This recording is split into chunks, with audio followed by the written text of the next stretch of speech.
오늘은 누가복음 5장 말씀에 의지하여라는 제목으로 함께 말씀을 나누길 원합니다. 우리가 그동안 1장부터 4장까지 봤어요. 잠깐 살펴보면 1장은요. 예수님께서 태어나시기 전의 배경과 상황에 대해서 자세하게 데오빌로 각하에게 설명하면서 편지를 쓰는 내용이었어요. 그리고 그 예수가 하나님이시지만 이 땅에 오실 때는 100% 사람으로만 오셨다는 그것을 증거하고 설명하기 위해서 2장에서는 예수님께서 태어나실 때 그 사건부터 또 예수님의 공생의 전까지, 그 시작 전까지의 내용을 기록했어요. 그 가운데서 인생 중에서 제일 말 안 들을 때가 언제예요? 그 사춘기 12살이잖아요. 그래서 예수님도 혹시나 또 누가 궁금해하는 사람들이 있을까? 예수님은 사춘기를 어떻게 지내셨을까? 궁금해할까 봐요. 이 12살 때 사건이 나오잖아요. 다른 일 하지 않으시고요. 예루살렘 성전에 가셔서 거기 있는 사람들과 질문도 하시고 대답도 하시고 내 아버지 집이라는 정체성을 가지게 되셨어요. 그 내용을 우리가 2장에서 봤다면 3장에서는요. 이제 예수님께서 공생애를 시작하실 때 그 상황과 배경 어땠는지, 그래서 세례요한이 세례를 베풀고 그때 이제 예수님도 세례를 받으시는 그 내용이 나와요. 그 내용에 이어서 이제 4장 전적으로 예수님께서 사역하시기 전에 어떻게 무엇으로 준비하셨나, 늘 기도로 준비하시고 늘 성령으로 충만하셔서 준비하셨지만 세례 받으실 때도 그때도 기도하셨어요. 근데 그때 기도하실 때 성령이 임하셔서 하늘이 열리는 그 영광을 봤어요. 그래서 하나님께서 너는 내 사랑하는 아들이요 기뻐하는 자라는 그러한 음성까지도 들려주셨어요. 세례를 받으실 때도 성령이 강림하셨고요. 또 기도하시면서 성령이 더 충만하셨고요. 그 충만한 성령으로 또 광야로 이끌려서 40일간 금식기도 하시고요.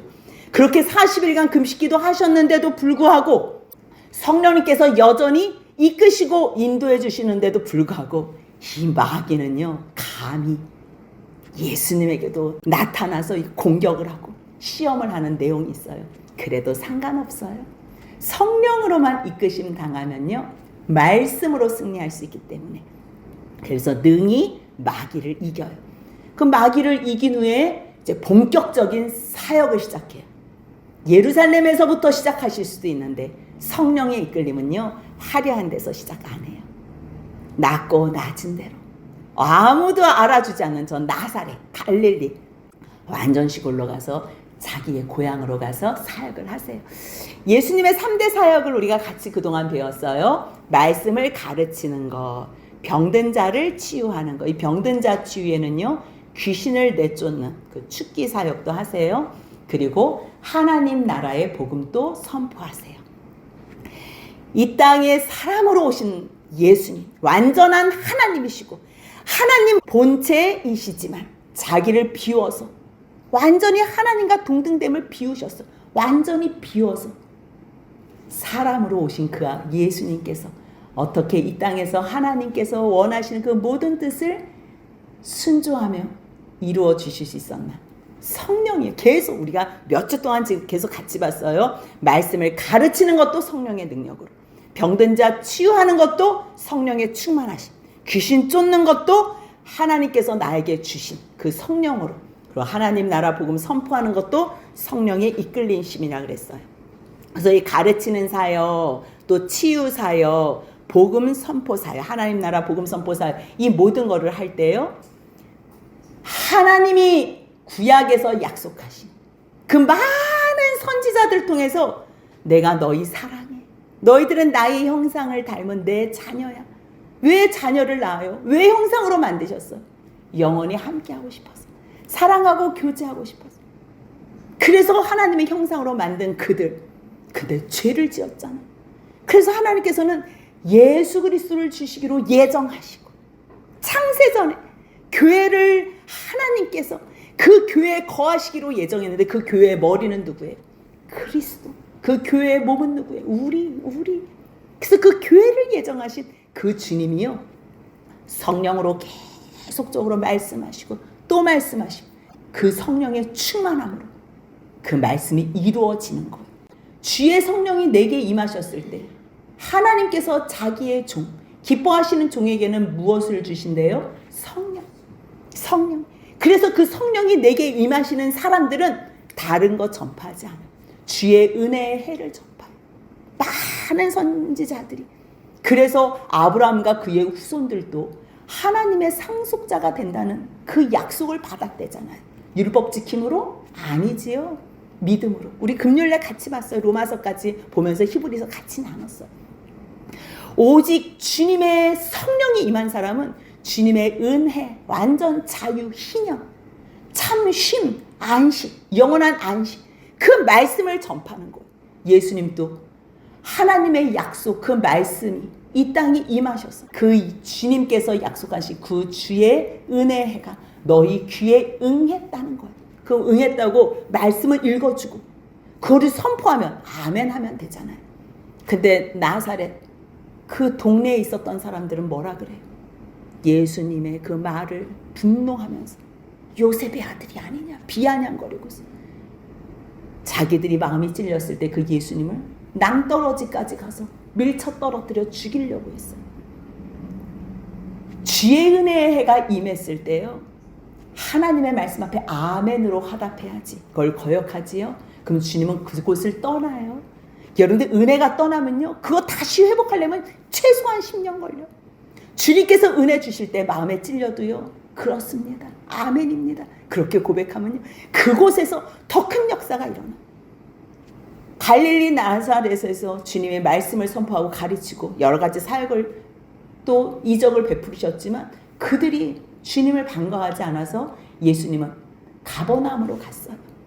가버나움으로 가셔서 회당 사역, 말씀 가르치는 사역을 하시고요. 또 거기에 귀신 들린 자를 또 쫓아내시고. 귀신은 어떤 속성을 가졌다 그랬어요? 귀신 들린 자들은요, 그 귀신의 속성, 사람은 그러지 않는데 귀신이 들어오면요, 더러운 귀신. 그리고 예수와 내가 상관없다고 얘기를 해요. 그리고 이곳에 온 게 나를 멸하라고, 사람을 멸하라고 온 게 아니에요. 이 죄인을, 이 귀신한테 붙잡혀 있는 죄인을 구원하시기 위해서 왔는데 이 귀신이 들면 귀신이 주관하는 거예요. 그래서 예수님이 꼭 이 땅에 사람들을 멸하러 온 거죠. 아니, 마귀를 멸하러 왔어요. 마귀를. 그리고 하나님 나라와는 전혀 상관없어요. 알기는 다 알아요. 하나님의 아들이라는 것도 알고 그리스도라는 것도 알고 다 알아요. 근데 그 말씀 앞에 순종하지 않는 자, 그가 바로 귀신이에요. 우리도 만약에 그런 속성이 있다면 우리는 아직도 사단의 종 노릇을 하는, 사단의 종은 마귀고 마귀의 종은 귀신이기 때문에 그게 다 같은 거예요. 그러한 귀신 들린 자도 쫓아내고 또 병든 자를 치유하셨어요. 그 가운데 이제 시몬의 장모, 그 열병을 고쳐준 사건이 있지요. 그리고 그 사람들이 또 많은 병자들을 데리고 와서 이곳에서만 좀 계속 또 역사해달라, 사역해달라 그럴 때 예수님 뭐라고 말씀하세요? 하나님의 나라 복음 선포를 위해서 4장 43절 같이 한번 읽습니다. 예수께서 이르시되 내가 다른 동네들에서도 하나님의 나라 복음을 전하여야 하리니 나는 이 일을 위해 보내심을 받았노라 하시고, 그래서 이제 갈릴리 여러 회당에서 전도하세요. 예수님께서 왜 전도를 하실까요? 갈릴리 여러 회당에서도 전도하시고 또 많은 군중들이 있을 때는 또 호숫가에서도 말씀을 전하시고 산 위에서도 전하시고. 왜요? 예수님의 지상 명령이 있어요. 근데 예수님은요, 자신이 하지 않은 거는 절대로 제자들에게나 하나님의 사람들에게 선포하지 않아요. 선포하는 거는 꼭 본인도 하세요. 바로 그것이요, 제자 삼는 거예요. 어차피 하나님의 말씀은요, 모든 사람들이 동시다발적으로 다 알아듣지 못해요. 하지만 그 가운데서, 무리 가운데서도 하나님의 말씀에 관심 있는 사람, 귀를 기울이면서 순종하는 사람, 그 말씀 붙잡고 보이는 현실은 불가능하지만 그 말씀 의지하여 움직이는 자, 주님은 그러한 사람들을 제자로 삼아서 특수훈련을 시키길 원해요. 그래서 이 땅에 예수님께서 오셨지만 예수님께서 하셔야 될 그 지상 사역, 물론 세 가지가 중요해요. 그것도 하지만요, 가장 중요한 거는요, 그것을 할 수 있도록 제자들을 세우는 일을 해요. 그래서 예수님께서 마지막에 승천하시기 전에 유언과도 같은 말씀을 남겼는데요. 마태복음 28장 18절부터 20절 같이 한번 읽습니다. 예수께서 나와 말씀하여 이르시되 하늘과 땅의 모든 권세를 내게 주셨으니 그러므로 너희는 가서 모든 민족을 제자로 삼아 아버지와 아들과 성령의 이름으로 세례를 베풀고 내가 너희에게 분부한 모든 것을 가르쳐 지키게 하라. 볼지어다 내가 세상 끝날까지 너희와 항상 함께 있으리라 하시니라. 아멘. 제자 삼는 것을 예수님도 이 땅에 있으시는 동안 그것을 지상 명령으로 아셨기 때문에 제자 삼기 위해서 이제 나사렛에서 가버나움으로 이제 갈릴리를 이제 돌아다니시는 거예요. 근데 그 돌아다니시는데요, 5장 1절 보니까 무리가 몰려와요. 이제 너무 많은 병자들을 이제 예수님께서 치유해 주니까 많은 무리가 몰려오는 거예요. 이제 회당에서 예수님의 말씀을 배울 수 없을 만큼, 그 회당이 사람들을 이렇게 감당하지 못할 만큼.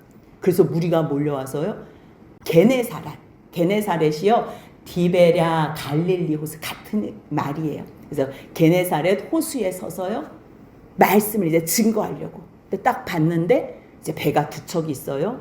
근데 그 두 척 가운데 예수님께서요, 한 배에 오르세요. 그렇지요. 두 배에 동시에 오를 수는 없으니까요. 근데 그 배는 시몬의 배래요. 장모님을 고친 사역 다음에 이제 시몬을 만나는 것처럼 누가복음은 기록하고 있어요.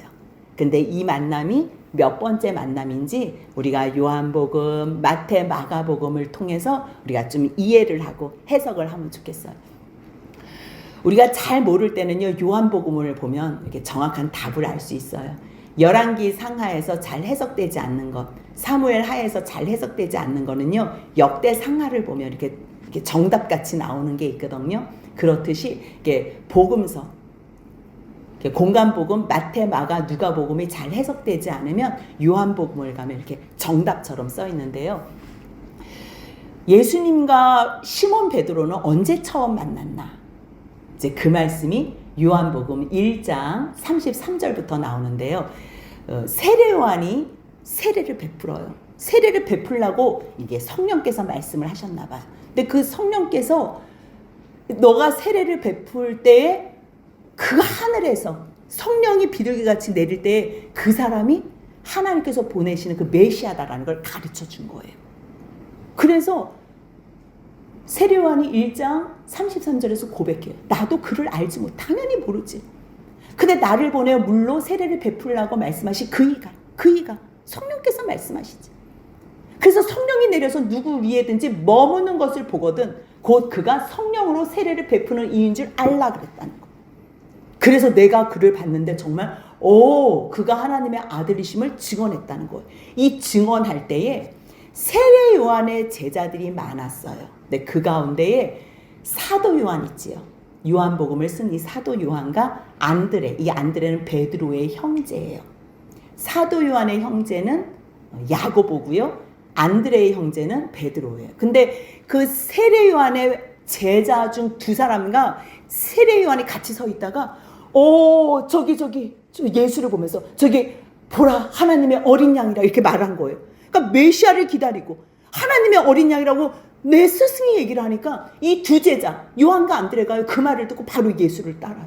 섭섭할 수 있어요. 근데 섭섭하지 않을 수 있는 게 뭐냐면 나는 그의 신들매도 풀지 못한 감히 내가 그는 하나님이 약속하신 메시아라는 걸 가르쳤기 때문에 그냥 갈 때 보낼 수 있었어요. 근데 또 그 이야기를 듣고 요한의 말을 듣고 예수를 따르는 그 사람 중에 하나가 이제 시몬 베드로 형제 안드레라 설명하잖아요. 근데 이 안드레가 시몬을 데려와요. 그날. 근데 요한복음에서는 이제 예수님께서 세례를 받으실 때 시몬 베드로를 이제 처음 만난 거예요.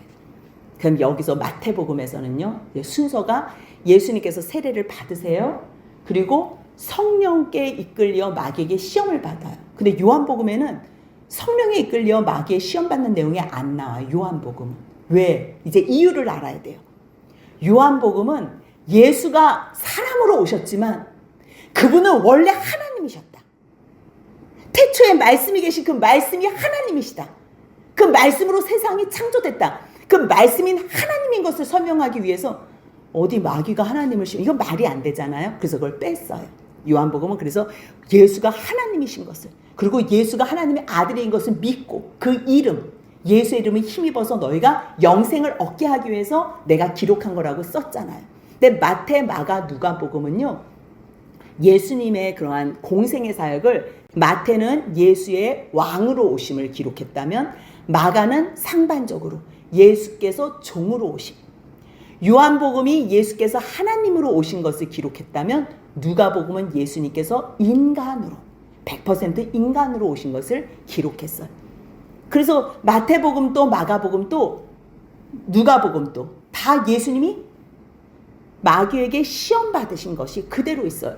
그리고 나서 나사렛에 가시고 나사렛을 떠나 가버나움으로 가서 사시면서, 그리고 거기에서 두 형제고 베드로라 하는 시몬, 그의 형제 안드레가 바다에 금을 던지는 것을 본 거예요. 그러니까 첫 번째는요, 어디 가십니까? 이렇게 물었던 그 요한복음 1장의 내용이 첫 번째 만남이라면 마태복음과 마가복음 이 내용은 두 번째 만남이라고 보면 돼요.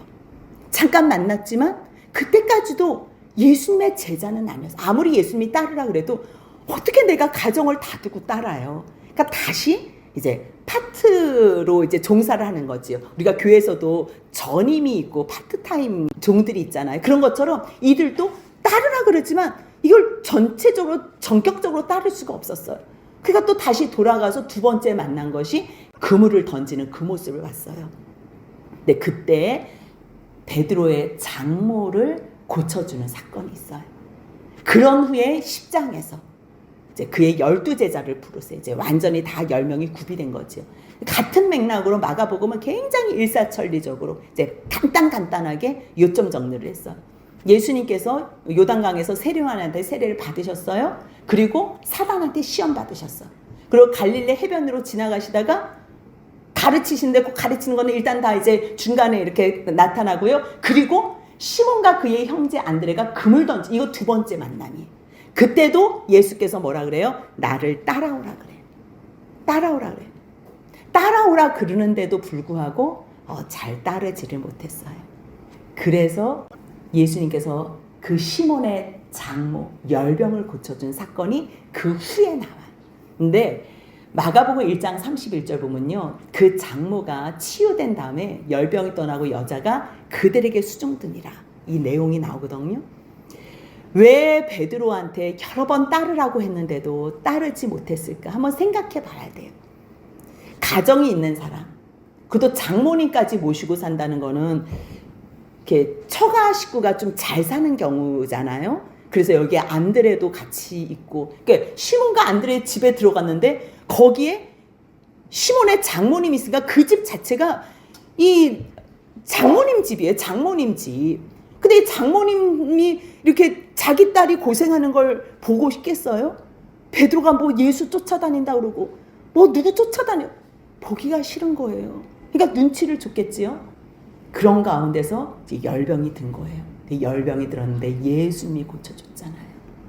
그러니까 그 예수에게 감사했어. 그 예수, 내 사위가 따르던 그분이 예수님이 오셔서 나를, 이 여러분들 열나서 고통스러울 때는요, 다른 병은 참을 수 있는데요, 정말 터져서 죽을 것 같아요. 열이 나면 아무것도 못해, 아무것도.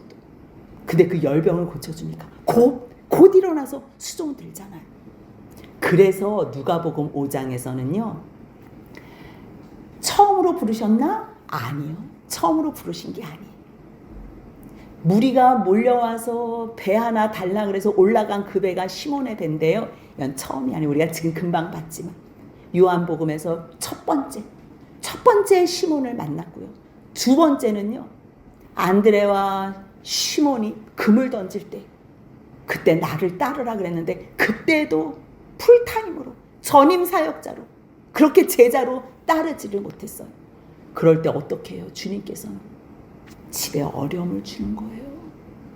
여러분들, 사명자는요, 사명 따라 살아야지 내가 사람 눈치 보고 살잖아요. 그게 잘 될 것 같지요? 더 어려워져. 물론 어쩔 수 없이 나는 따르고 싶은데 내 처가 너무 나를 들들들 볶아서, 장모님이 내가 처가살이 하고 있는데 장모님이 너무 눈치를 줘서 내가 주님의 뜻을 온전하게 섬길 수 없다. 그럴 수 있어. 주님은 그거 다 알아요. 아시기 때문에 찾아온 거예요. 여러분, 이 시간은요, 누가복음은 순서가 배열이 조금 다른 것 같아요. 어머, 다른 데는 왜 벌써 만났대? 아니요. 앞에 거를 설명할 필요가 없었어요. 다른 복음에서 이미 벌써 설명했기 때문에 누가가 그러잖아요. 데오빌로 각하요. 데오빌로 각하가 이미 벌써 많은 서신들을 보고서 소문에 의해서 예수에 대해서 잘 알고 믿고 있지만 제가 더 자세히 써서, 더 자세히 어떻게 이 베드로가 수제자가 됐으면, 어떻게 베드로로 말미암아 3,000명, 5,000명이 회개해야 할 수 있는 그러한 역사가 일어났는지 그거를 설명하고 싶어서. 뭐예요?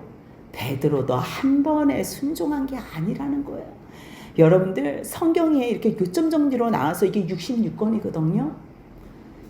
그들이 어떻게 인생 살다가 어떻게 또 주님 떠나고 또 들어오고 나가고 들어오고, 이거 쓰면요, 지금 여러분들 66권인데도 일독 몇 번 해보셨어요? 이 정도 두꺼워도 우리 성경 한 번 읽는 거 쉽지 않아서 지금 우리 교회가 전체적으로 일독을 하고 있잖아요. 조금만 더 두꺼워봐야 안 읽는다니까요. 그래서 굳이 다른 성경에서 힌트를 알 수 있는 거는요, 반복적으로 안 쓰는 경우도 또 있다는 거 기억하셔야 돼요. 이거 왜 틀린 거야? 틀리지 않아요. 다른 관점에서 본 거예요. 베드로도 사람이다. 이 베드로도 사람이고 예수님도 자기가 사람이기 때문에 사람으로 오셔서 베드로의 연약함과 이 부족함, 이 죄성을 너무 잘 이해를 하는 거예요. 그래서 주님께서는요, 무리를 가르치러 오셨지만 주님은 의도가 있었어요. 5장 1절 같이 한번 읽습니다. 무리가 몰려와서 하나님의 말씀을 들을새 예수는 게네사렛 호숫가에 서서. 너무 많은 사람들이 왔을 때 그 사람들 똑같이 있으면 파묻혀서 잘 보이지도 않고 이 말소리도 잘 전해지지 않으니까요, 이렇게 바다 위에 서 있고 배 위에 있으면요, 이 배에서 불어오는 그러한 또 이렇게 바람이 있잖아요. 그 뒤에서 나오는 바람으로 소리가 잘 전달해지게. 그래서 예수님이요, 일부러 배에 올라가요. 근데 그 배는 시몬의 배라 이렇게 써 있어요. 주님은 지금 의도적으로 시몬의 장모, 그 장모의 열병을 고쳐주시고 이제 세 번째로 시몬을 다시 부르러 가신 거예요. 예수님은 또 한 번 가신 거예요. 그 시몬의 연약함을 아시는 주님. 우리가 약할 때, 우리가 죄인이었을 때, 우리가 원수되었을 때 알면서 또 찾아가요. 여러분들, 찾아갔을 때요, 지금은 은혜 받을 때, 지금은 구원의 지금, 여러분들 지금을 놓치시면 안 돼요. 물론 너무 연약해서, 너무 부족해서 주님께서 또 기회 주시고 또 기회 주실 수는 있어요. 하지만 다 아는데 거역하면요, 예수님께서 나사렛을 떠나서 가버나움으로 가신 것처럼 그곳을 떠나실 수 있다는 거예요. 그래서 예수님은요, 지금 시몬의 배에 일부러 올라가셨어요. 그러고서 부탁해요. 어떻게 육지에서 조금만 떼어줘. 그걸 청하셨대요. 그리고 배에 앉으신 거예요. 말씀으로 오래 가르치고 싶어서.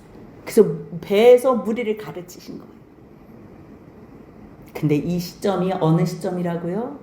이제 장모 눈치 볼 필요가 없어. 장모도 나를 수종들어. 지금 제자들이 몇 명 있어요. 다른 복음서에서는요, 제자들이 있을 때 같이 수종들었다고 이렇게 써 있어요. 그러니 주님께서는 이제 작정하시고 시몬의 배에 올라타신 거예요. 장소가 바뀌었어요.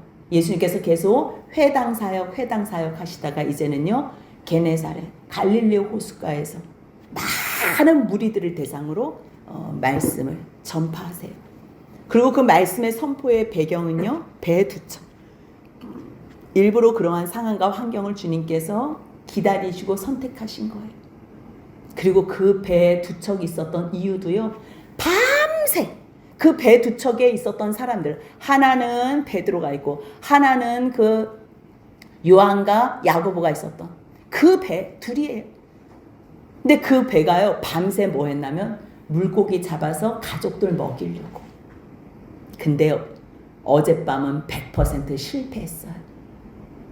바닷가에서 이 뼈가 굵어. 이 어부라니까요. 어부. 평생 하는 일이 어부예요. 어디가 물길이고 어디가 고기가 있고 어디 밤에 잡을 수 있는 모든 거를 다 알아. 그 길을 다 아는 사람들인데 밤새 물고기 한 마리를 못 잡고서 그 그물을 정리하고 있을 때 여러분들 그 마음이 어떻겠어요? 얼마나 낙심하겠어요? 아휴 예수님이 따르라고 했는데 아이고 우리 장모님 열병까지 고쳐줘.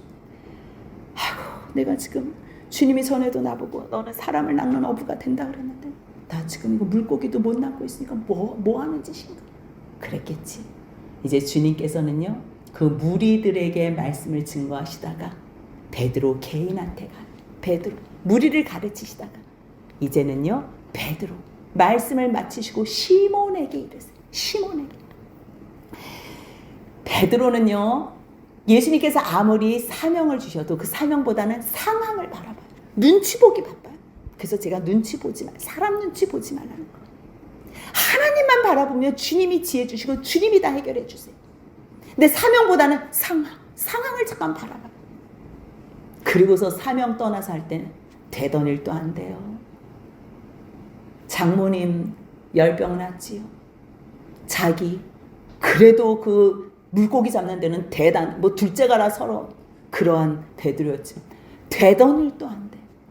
하지만 소망이 있는 건 주님이 또 찾아오세요. 또 그 낙심된 아무런 소망 너무너무 창피한 우리 가족에게도 별 낯이 없을 때 예수님도 너무너무 이게 민구스럽고 그러한 상황에서 다시 순종한다면요 예수님의 역사하심을 볼 수 있어요. 주님 말씀하세요. 시몬아 깊은 데로 가서 그물을 내려 고기를 잡아봐. 시몬이 얘기해요. 선생님 예수님이 아직 누군지 몰라요. 우리들이 밤이 새도록 수고하였을 때 우리들은 여기서 지금 잔뼈가 굵어질 만큼 여기서는 우리가 뭐 누구보다 둘째라면 서러운 그런 사람이에요. 근데 밤새 수고했는데 잡은 것이 한 개도 없어요. 하지만 말씀에 의지하여. 왜요? 주님께서 지금 무리들에게 선포하신 그 말씀을 또 들은 거예요. 여러분들 말씀 듣지 않고는요 주님을 믿어도 헛믿는 거고요. 믿는 것처럼 보여도 다시 세상으로 돌아가요. 근데 말씀에 의지해서 예수님의 그 말씀 권위에 순복하고 그 말씀에 의지해서 내 생각 내 감정 다 내려놔. 절대 낮에는 안 잡힌다. 지금 해 떠서 안 잡힌다니까요. 근데 저 청년이 나보다 나이도 한참 어리고 나는 어부인데 목수잖아. 예수님 목수잖아. 목수가 뭘 알아요. 그런데도 불구하고 선생님 말씀에 의지하여 내가 그물을 내리리이다. 근데 그렇게 했는데 정말 고기를 잡은 것이 힘이 많아. 그물이 막 찢어져. 여기 좀 도와줘. 이게 무슨 일이야. 야 우리 밤에 한 마리도 못 잡아. 오라 그러니까 또 다 와가지고 도와주는 그 배에 두 배에 가득 채워. 막 이제 잠기게 될 정도로 이런 일은 한 번도 없었던 거예요. 무슨 생각이 들었겠어요? 이 물고기 잡으려고 예수님이 따르라 그래도 안 따랐는데 세상 것 따르겠다고 왔는데도 헛수고하는 자기의 모습 속에서 솔직하게 고백하는 거예요. 그 고백이 8절이에요. 같이 한번 읽습니다. 시몬 베드로가 이를 보고 예수의 무릎 아래에 엎드려 이르되 주여 나를 떠나소서 나는 죄인이로소이다 하니. 이게 만약에 첫 번째 만남이었다면 우리가 다른 복음서에 도움을 안 받고서 그냥 열병 걸린 장모님 만난 다음에 뭐 치유하고 나서 그리고 다시 뭐 첫 번째로 만남이랬다면 갑자기 왜 죄인이라 그래요? 찬양해야지. 예수님 감사합니다. 곧 일어나 수종 들더라. 이 물으면 땡이에요. 근데 왜 베드로가 예수의 무릎 아래 엎드려서 주여 나를 떠나소서 나는 죄인이로소이다. 왜 그렇게 고백했겠어요? 첫 번째 만남에서도 너를 베드로라 하리라. 반석이라고 그러한 이름을 주셨어요. 두 번째에도 따르라 그랬어요. 근데 따르지 못한 거예요. 자기 사정 때문에, 집에 어떠한 일 때문에, 사람들 눈치 때문에, 환경 때문에 따르지 못했어요. 그랬는데 결국 그 자리에서 뭔가 할 줄 알았지. 되던 것도 안 된다니까요. 여러분들, 사명자 소명자는요, 그 주님의 길을 갈 때에 마음의 기쁨과 평안이 있어요. 그 길에 만족함이 있어요. 지금 오늘 이 제자도, 제자를 부르시는 이 예수님의 순서에 대해서 가르쳐주고 계세요. 처음부터 누가 주님을 한 번에 따르는 자가 누가, 성경에 단 한 사람도 없어요. 아브라함? 아니에요. 우리 아브라함도 여러 번 봤어요. 형 죽고 아버지 죽고 하니까 이제 겨우 순종하고 가는 거예요. 여러분들, 막 죽어나가고 나도 막 정말 거의 막 초죽음 되는데도 끝까지 버티는 사람 있지요. 하나님한테 항복하지 않는 자, 그 사람이 가장 어리석고 불쌍한 사람이에요. 주님이 그렇게 무너뜨리고 허물고 황폐케 할 때, 에돔, 그게 말라기 1장 말씀이죠. 내가 에서는 미워했어. 그 미워했다는 그 얘기, 니네가 맏아들이잖아. 니네 이스라엘, 니네가 맏아들이잖아.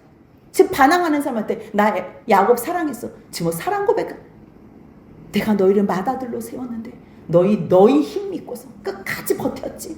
지금도 버티고 있잖아. 너희 항복 안 하잖아. 너희 순종 안 하잖아. 너희 생각, 너희가 똑똑하게, 내가 너희에게 지혜 줬더니 너희 그 지혜로 나를 우습게 생각하고 나를 대적하잖아. 그래서 내가 너희를 미워해. 그거는 에서를 미워한다는 말이 아니고, 이스라엘 너희를 내가 맞이, 아무것도 잘난 게 없었을 때 그냥 너희를 내가 맞이로, 장자로 세웠는데 내가 너희 때문에 슬퍼. 주님의 눈물이 보여야 되는 거예요. 그 말라기에서. 지금도요, 세상 눈치 보고 세상 상황 때문에 주님의 그 사명과 사역, 소명은 콜링이라 그러지, 사명은 미션이라 그러죠. 그럼 더 잘 알아듣게 되지, 의미가 전달이 되지. 주님의 부르심 앞에 그 사명 따라 순종하는 그 길이 가장 행복해요. 몸은 조금 고될 수 있어요. 상관없어요. 여러분들 몸 편하고 마음이 공허하면 지옥이에요. 마음이 고통스러워. 근데 몸은요, 성령님이 또 힘주세요. 또 힘주세요. 걱정하지 마세요. 베드로가요, 이제 깨달아요. 아, 내가 예수님의 그 콜링과 그 미션을 내가 수행하지 않으면 결국 내 가족들도 어려움 당하고 내 일도 안 되는구나. 그걸 깨달아 할 때, 주여 나를 떠나소서. 여러분들, 내 죄가 보일 때요, 주여 나를 떠나소서 그래요. 하지만 이 고백이 가장 아름다운, 제자가 되는 첫 번째 기도가 그 고백이, 주여 나는 죄인입니다. 나를 떠나소서. 그렇게 고백하는 거. 이 고백과 상관없이 옆에 있는 사람, 물론 베드로도, 이는 자기 및 자기와 함께 있는 모든 사람, 고기 잡힌 것으로 놀란 거예요. 아, 예수님은 하실 수 있구나. 모든 것이 다 가한데 세상의 것에 마음 뺏기지 말라고 일부러 세상 것 안 주시는구나. 여러분들, 이 하나님의 마음을 헤아려 아셔야 돼요.